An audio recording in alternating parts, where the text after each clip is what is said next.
After college, Ferriss took a soul-sucking sales job at a tech firm. He left to start a soul-sucking business of his own. He went from working 40 hours a week for somebody else to working 80 hours a week for himself. He hated it. The pay was good, but the business left him drained. After learning about the Pareto principle, more commonly known as the 80-20 principle, Ferriss had a revelation. He streamlined his business, eliminating distractions and automating systems until it was not only more profitable, but also took less of his time. Much less. He took a mini retirement, and then decided to write a book about lifestyle design, about creating a life that balances work and play, maximizing the positives of both. The 4-Hour Workweek describes the specific actions Ferriss took to implement these steps.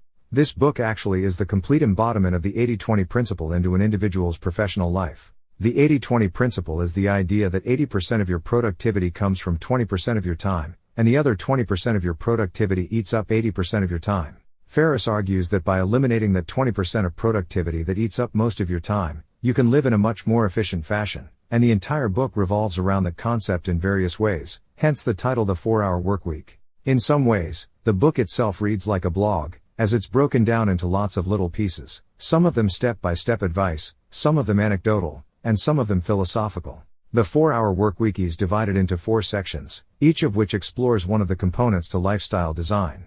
Define your objectives. Decide what's important. Set goals. Ask yourself, what do I really want? Eliminate distractions to free up time. Learn to be effective, not efficient. Focus on the 20% of stuff that's important and ignore the 80% that isn't. Put yourself on a low-information diet. Learn to shunt aside interruptions, and learn to say no and quit. Automate your cash flow to increase income. Outsource your life. Hire a virtual assistant to handle menial tasks. Develop a business that can run on autopilot. Liberate yourself from traditional expectations. Design your job to increase mobility. This could mean working from home, or it could mean using geographic arbitrage to take mini retirements in countries with favorable exchange rates. Step 1. D is for definition. Most of this section is devoted to divorcing yourself from the idea of working yourself to death for a gold watch and a pat on the back. Instead, you should abandon a few concepts such as retirement as a holy grail and that absolute income is the most important thing. Relative income, i.e., the amount you earn per hour of work, is the most important thing in this book. These are assumptions that actually have a lot in common with books like Your Money or Your Life and the Voluntary Simplicity movement. Here's one key exercise from this section that really shows what he's talking about. Spend about 5 minutes and define your dream. If it wasn't for the things you had to do, what would you be doing with your life right now? Now, spend another 5 minutes and define your nightmare in as much detail as possible. What is the absolute worst thing that could happen if you follow that dream? If you take the dream and compare it to the nightmare, is that possible nightmare really bad enough to abandon your dream? From there, the book goes into a very detailed process of breaking down the dream into tangibles and seeing how close you really are to that dream, and sets up the remainder of the book, which identifies things you can do to reach that dream. Step 2, E is for elimination. In terms of techniques that you can really use to improve your day-to-day life, this section has the best advice. It focuses on some very straightforward techniques for eliminating most of the regular mundane activities that fill our professional lives. Here are 7 examples. Make your to-do list for tomorrow before you finish today. When you add an item to this list, ask yourself if you would view a day as productive if that's the only thing on the list that you got done. Then, when you start in the morning, just attack that list with vigor knowing that all of the stuff is worthwhile. 2. Stop all multitasking immediately. This means when you're trying to write, close your email program and your instant messenger program and your web browser and just focus on writing, nothing else. This allows you to churn out the task way faster. 3. Force yourself to end your day at 4 p.m. or end your week on Thursday. Even if you have to come in on Friday, do nothing, or, even better, focus on something to develop yourself. The goal here is to learn to compress your productive time. 4.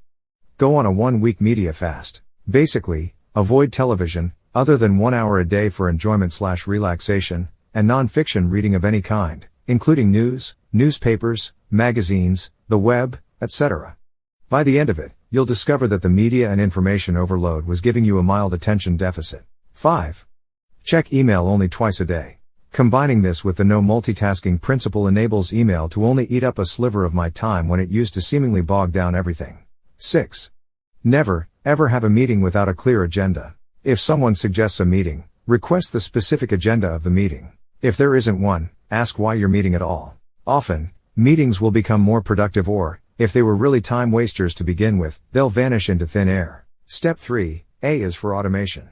This section is a lengthy description of how to become a little or no value-added entrepreneur, in other words, a middleman. The idea is that if you set up being a middleman appropriately, you can create a stream of passive income that permits you to make money with very little effort. While this is interesting to some people, the truth is that it's not quite as easy as the author makes it out to be. It relies heavily on salesmanship, the ability to convince people you have a product that they want, and luck, stumbling into a market. If you have both, and the examples he uses have both, you can do quite well, but such things are never a guarantee. Step 4, L is for liberation.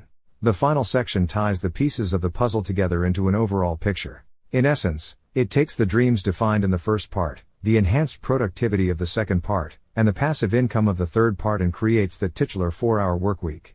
The first step is to change your job so that you can work remotely. You can do this by getting efficient, as described in the second step, then demonstrating your efficiency during sick or vacation leave, then requesting some time away from the office as part of your routine, then gradually shifting to an all-remote life. This way, you can tackle the work from anywhere on your own terms. Of course, this may also lead you to quit your job if you are able to build up new opportunities, like those from the third section. What do you do with the free time?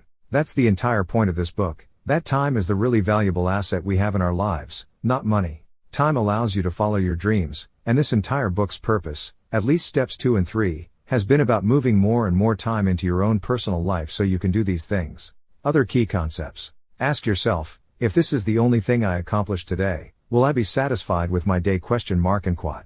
How to double your reading speed in 10 minutes. Why it's more productive to carry around a written to-do list than to keep one on your computer. Learn the art of non-finishing. This is all about the sunk cost fallacy. Just because you paid $10 to see Pirates of the Caribbean 3 doesn't mean it's a good idea to watch the entire thing. How to be more efficient with email. How to reduce clutter from your life. If you can't define it or act upon it, forget it.